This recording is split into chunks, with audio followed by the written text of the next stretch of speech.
I am Carla with Race to Walk, and this is actually an announcement video about a new publication I have coming out next week.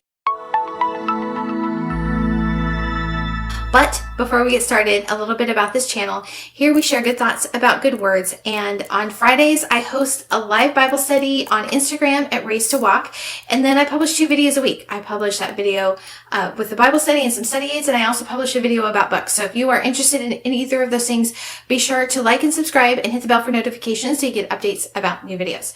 So anyway, I've shared before that I work on an unexpected journal with some friends from that I met in HBU's apologetics program. Just to be clear, this isn't an official university thing. It's just that everybody that came and put it together graduated from the program. So we have people who have graduated from the program that contribute. We have people who are still in the program that contribute. And then we have outside contributors that contribute pieces to this. We publish it quarterly, and each quarter we publish on a different topic. And this time the topic is about medieval minds. And this is a cover of the issue. I don't have my physical copy yet, but it is actually available for pre-order on Amazon, and I'll link to it if you're interested in getting that. So, there's a lot of people that are interested in the medieval period. There's a lot of the favorite stories and movies. People have this fascination with this medievally type of setting, but very few people, I think, actually know about the time period itself, and they don't necessarily understand, the thought and the values of the time. So when I was in the apologetics program, in the cultural apologetics track, we actually spent an entire semester studying the medieval period and the culture and philosophy of it. We also do that for the ancient period and also modern, postmodern.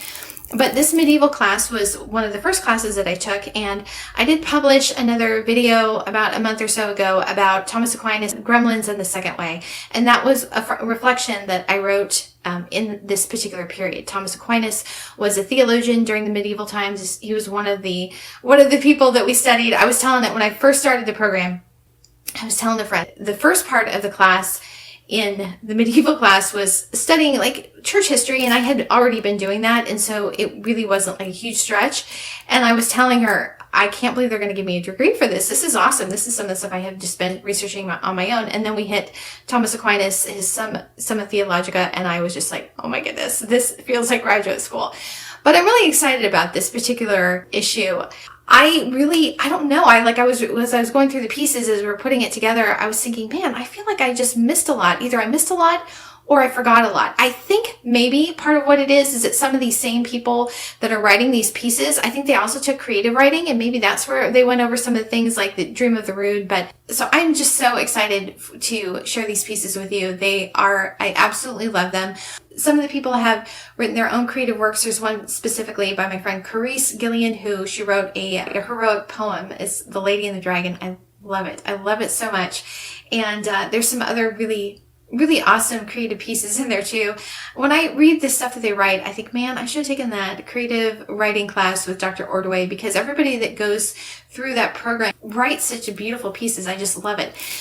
Dr. Ordway actually has a piece in this as well. She's one of the founding professors of the apologetics program at HBU, and then she's now, what is she? She's a fellow now with Bishop Barron's Word on Fire ministry. So she's lecturing and teaching through that, and she's still a visiting professor at HBU. But anyway, I just love some of the pieces in there. The other thing, I have to say this. So I've noticed that these issues, which we decide, like in the previous year, that a lot of times when it ends up publishing, that there's something relevant that the issue connects with. So for example, we didn't know this, but when the Tolkien issue came out in spring, it literally was just lining right up with Tolkien Day. And then our summer issue, the topic is science fiction, but really, if you read through the pieces, it's really about personhood. That's the theme that comes through when people are writing about science fiction. And then in this issue, I was telling Zach a couple months ago when I started going through the pieces and seeing what people were writing about, because we have a general topic, but we don't tell them they have to write about specific things. And I was like, this is kind of making me nervous, because there's a lot about death in this. And I'm like, this really is kind of making it like, what's going to be happening in September when this launches? And I feel like, looking at the medieval times, they had to face the reality of death. all the time.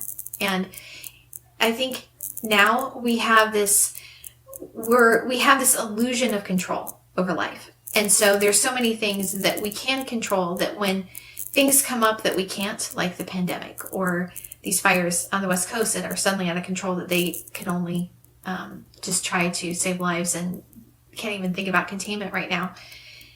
When things like that come up, we think there's got to be something wrong. And so we're looking for this, this hidden agenda, this hidden evil that is the cause of it. And really, this is just corrupt and fallen world that we live in. This is life. We have this, we have a lot of comfort in the United States. We think we have control over our health. We don't have to look at what is causing those health problems and change it. We can get a doctor to give us medication to mask the symptoms. And we never have to actually address what the real issue is. For example, my mom had went in and she said, well, I wasn't really eating right and her cholesterol was high and they wanted to put her on medication. She said, now I'll, change my diet, and didn't want to go on medication for it.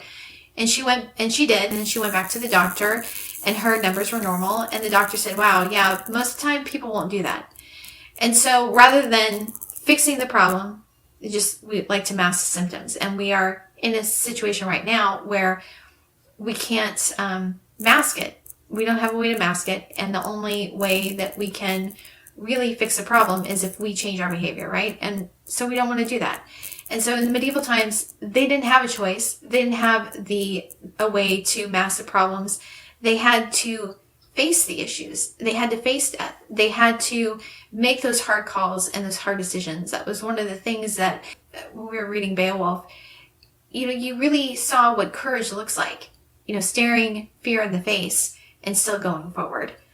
It had to, the essay that I wrote that's in the issue is on Death, Grief, and Pearl, which is a medieval poem. They think it was written by the same author that wrote Gawain and the Green Knight. And, he lost a child, and it was this poem that he's working through that grief and recognizing that his focus and his priorities have been off. So not only did they see the reality of life more clearly than we do, but they also saw the connection between form and spirit. So I hope that you read at least a couple of the pieces. I haven't had a chance to sit with a lot of them, but the ones that I've skimmed over as I've been putting the manuscript together and editing, I just really excited about everyone's contributions. We also have, and this happened before the whole thing with the Hagia Sophia was taken over as a mosque again, but we do have a piece on the Hagia Sophia and what that represents. And also, I mentioned this before, but my friend Andy Crawford has a really great piece about the medieval elements in Harry Potter. So if you only read one and you like Harry Potter, that might be one that you want to look at. So anyway, that's coming out on Monday. And I hope that you read some of the pieces and enjoy them. Let me know what you think. Also, if you the print or the Kindle version and you see anything off, just send me a message and let me know, because I put that together and there was a lot going on. I went through the manuscript, I swear, 5 times. I'm like, how did I miss this? I thought I changed this before. So anyway, if you see any mistakes, send them to me and I'll fix it. But so if there are any pieces that you really like, please share them with your friends. We just really appreciate everybody's support for the issue. And so sharing it, commenting, engaging on social media. We have an Unexpected Journal account on Facebook and Twitter and Instagram. But, send if there's something that you think someone would like, then, please, send it as an email to some of your friends, buy copies, send it to them. Oh yeah, I was just telling Zach, this medieval one will make a great companion piece to our fall issue in 2018 on courage, hope, and heroism. The covers will look awesome together. So I think that'd be a great Christmas present. Just thinking ahead. So anyway, thanks for joining me. Again, if you haven't already, I publish at least twice a week. So make sure that you subscribe and hit the bell for notifications. And I will see you next time. Thanks.